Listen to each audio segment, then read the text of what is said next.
राहुल गांधी की वो बात सच साबित हो गई जिसमें उन्होंने कहा था कि नरेंद्र मोदी अब उनका सामना नहीं कर सकते। आपके प्रधानमंत्री की कॉन्फिडेंस को हमने उड़ा दिया।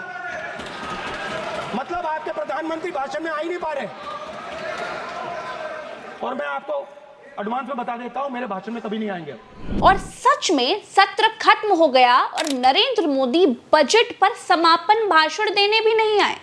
ये पहली बार हुआ है कि प्रधानमंत्री के बिना समापन भाषण के ही सत्र समाप्त कर दिया गया।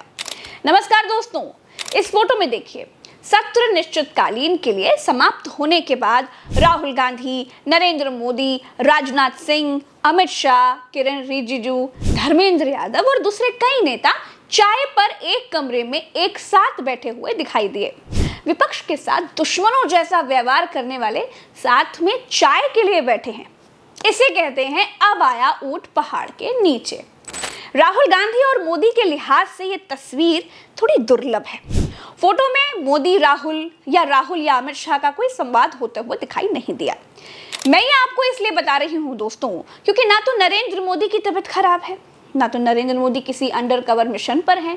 फिर भी ये हैरानी की बात है कि मोदी ने बजट सत्र में आखिरी भाषण ही नहीं दिया। और दूसरी हैरानी की बात यह है कि मोदी की तीसरी सरकार में पेश किया गया पहला विधेयक ही गिर गया। वक्फ बिल लोकसभा में पेश किया गया और धड़ाम गिर गया। नरेंद्र मोदी के नेपथ्य में जाने की शुरुआत हो चुकी है। क्या मोदी विपक्ष से लड़ाई लड़ने से ज्यादा भीतरी परेशानियों से घिरे हुए हैं? क्या नरेंद्र मोदी ने सत्ता बचाए रखने की उम्मीद खो दी है? क्या जल्द ही दिल्ली की कमान अब किसी और को सौंपने की योजना बन रही है? 24 घंटे 24/7 पॉलिटिक्स करने वाले नरेंद्र मोदी बैकफुट पर क्यों हैं? इजराइल के लिए इतना चिंतित दिखाई देते हैं, लेकिन बांग्लादेश पर मोदी से ज्यादा योगी बोल रहे हैं। आज भारत के तमाम पड़ोसी चल रहे हैं, मंदिर तोड़े जा रहे हैं, चुन चुन करके हिंदुओं को निशाना बनाया जा रहा है, और तब भी हम इतिहास की उन परतों को ढूंढने का प्रयास नहीं कर रहे हैं कि इस प्रकार की दुर्भाग्यपूर्ण स्थिति क्यों वहां पर पैदा हुई। दुनिया में डंका बजाने का दावा करने वाले मोदी इतनी जल्दी नेपथ्य में चले जाएंगे, ये किसी ने नहीं सोचा था। 3 राज्यों में विधानसभा चुनाव होने हैं। अब खबर आ रही है कि यहाँ मोदी को आगे नहीं बढ़ाया जाएगा। बीजेपी में बहुत जल्द बदलाव के नारे गूंजेंगे। मोदी अपना पहला बिल ही पास नहीं करा पाए। वक्फ बिल औंधे मुंह धड़ाम हो गया दोस्तों। मोदी शाह सब सन्नाटे में है। अगर सरकार बहुमत में है तो फिर वक्फ बिल पास आखिर क्यों नहीं हुआ? बिल पर वोटिंग क्यों नहीं कराई गई? क्या आज की तारीख में नरेंद्र मोदी के पास सरकार चलाने भर के भी आंकड़े हैं या नहीं? या फिर वोटिंग के नंबर में गेम खुल जाता, इस डर से बिल पर वोटिंग कराई नहीं गई? या फिर विपक्ष पहले के मुताबिक अब ज्यादा मजबूत है, इसलिए वक्फ बिल जेपीसी के पास भेज देने में ही सरकार ने अपनी भलाई समझी? या फिर अब बीजेपी को भी मालूम था कि इस बिल का सपोर्ट मुस्लिम वोटों पर राजनीति करने वाले नीतीश और नायडू भी नहीं करेंगे, इसीलिए बिल जेपीसी कमेटी के पास रिव्यू के लिए भेज दिया गया। अब दूसरी बात यह भी है दोस्तों कि इस सत्र में राहुल गांधी एक शैडो प्रधानमंत्री की भूमिका में नजर आए। कभी मछुआरों को संसद में बुलाते देखे गए, कभी मेला ढोने वालों की समस्या सुनते हुए दिखाई दिए, कभी मोची के साथ कोल्ड ड्रिंक पीते हुए दिखाई दिए, कभी संसद में किसानों को बुलाते देखे गए। इन सब के बीच जो बहुत बड़ी खबर आ रही है दोस्तों, वो ये है कि मोदी संसद सत्र के खत्म होने से पहले अपना समापन भाषण देने के लिए भी नहीं आए। अगर सामान्य नजर से देखें तब ये दिखाई देता है कि संसद के भीतर नरेंद्र मोदी राहुल गांधी का सामना करने से बचते हुए दिखाई दिए। इतिहास गवाह है कि संसद में अब तक बड़ी लड़ाइयां या तो उत्तर ने लड़ी हैं या तो दक्षिण ने लड़ी हैं, लेकिन इस सत्र में मोदी शाह ने मजबूत विपक्ष से लड़ने के लिए किरण रिजिजू को अकेला ही छोड़ दिया। कि भाजपा अपने हताश, निराश, आप तो इस कानून चंद कट्टर समर्थकों के तुष्टीकरण के लिए ये बिल लाने का काम कर रही है। मैं इस बिल का विरोध करता हूँ। आप दुश्मन हैं मुसलमानों के, उसका सबूत ये बिल है। दुनिया का सबसे पहला वक़फ़ खाने काबा मक्के में है।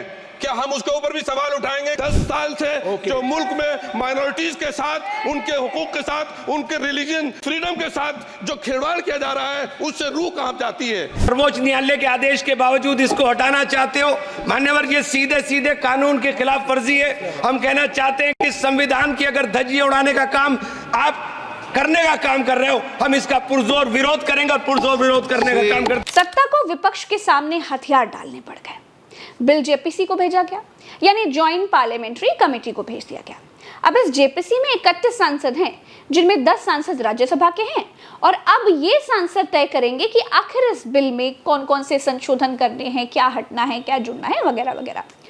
दोस्तों, सबसे बड़ी खबर ये भी है कि इस बिल की वजह से नीतीश कुमार की पार्टी में 2 फाड़ हो गए हैं। यस, मुस्लिम नेताओं का कहना है कि बिहार में अगले ही साल चुनाव है और नीतीश कुमार ने बिल का सपोर्ट किया तो चुनाव में उन्हें बहुत मुश्किल हो जाएगी। अब नीतीश कुमार खुलकर तो कुछ बोल नहीं रहे हैं, लेकिन मुस्लिम नेताओं से उन्होंने ये जरूर कह दिया है कि अगर आप लोगों को कोई परेशानी हुई तो वो परेशानी मेरी भी होगी। अब सुशासन बाबू कमजोर हैं, मजबूर हैं, या असल में उनको बहाना मिल गया है बीजेपी से अलग होने का। ये भी टाइम आने पर पता तो चल ही जाएगा, क्योंकि नीतीश कुमार को तो आप जानते ही हैं। सुनने में तो अजीब लगता है, हैरत भी होती है, लेकिन क्या किया जाए दोस्तों, यही तो हिंदुस्तान का लोकतंत्र है। इसी जनता ने नरेंद्र मोदी को सिराखों पर बिठा लिया था और आज इसी जनता के दिलों से नरेंद्र मोदी उतरते जा रहे हैं। कुछ समय पहले तक हालात ये थे कि जब भी टीवी खोलिए मोदी बोलते नजर आते थे। आज हाल ये है कि संसद भी बिना मोदी के बोले ही खत्म हो गई है। एक के बाद एक बीजेपी की मुसीबतें बढ़ती हुई नजर आ रही हैं दोस्तों। अभी इसी को ले लीजिए, मनीष सिसोदिया जेल से छूट गए हैं। सुप्रीम कोर्ट ने उनको 17 महीने के बाद जमानत दे दी। दिल्ली के शिक्षा क्रांति के जनक मनीष सिसोदिया को, जिनको एक झूठे केस में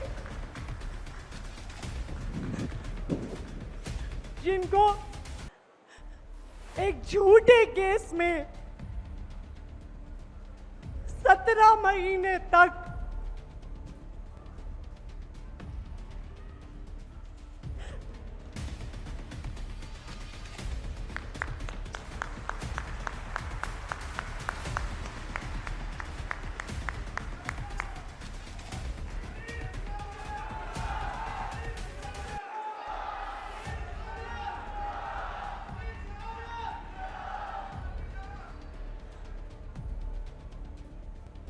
जिन्हें 17 महीने तक एक झूठे केस में फंसाकर जेल में रखा गया। आज का दिन भारत के इतिहास में, भारत की शिक्षा व्यवस्था के इतिहास में जाएगा कि उस शिक्षा क्रांति के जनक की आज बेल हुई, आज सच्चाई की जीत हुई, शिक्षा की जीत हुई, दिल्ली के बच्चों की जीत हुई। दिल्ली पर बनती हुई बीजेपी की पकड़ जो है वो फिर से कमजोर होने लगी है दोस्तों। अब सबसे बड़ा सवाल ये है कि मोदी अपना कार्यकाल कितने समय तक और चला पाएंगे, क्योंकि चाय पर चर्चा वाली तस्वीर में जिस तरह से विपक्ष के साथ सामंजस्य बनाने की मुद्रा में अमित शाह और राजनाथ सिंह बैठे हैं, वो बहुत कुछ कह रही है। खैर, प्रधानमंत्री स्वस्थ रहे, हम यही कामना करते हैं, और देश के जरूरी मुद्दों पर बोले, हम ये भी उम्मीद करते हैं। दोस्तों, एशिया में भारत बड़ी महाशक्ति है। बांग्लादेश जैसे मुद्दों पर हमें मजबूती के साथ मुखिया की भूमिका में खड़ा होना चाहिए। बांग्लादेश में भारतीयों के खिलाफ हो रही हिंसा अगर नहीं रुकती है तो भारत को बांग्लादेश में शांति व्यवस्था के लिए इंडियन आर्मी उतारनी चाहिए, क्योंकि बांग्लादेश भारत के 4-5 राज्यों को छूता है। बांग्लादेश की कोई भी समस्या उनकी निजी समस्या नहीं हो सकती है। ये संदेश दिया जाना चाहिए कि भारत के रहते बांग्लादेश मनमानी नहीं कर सकता। इस वीडियो में इतना ही, मुझे दीजिए इजाजत। राम राम, वस्सलाम, जय हिंद।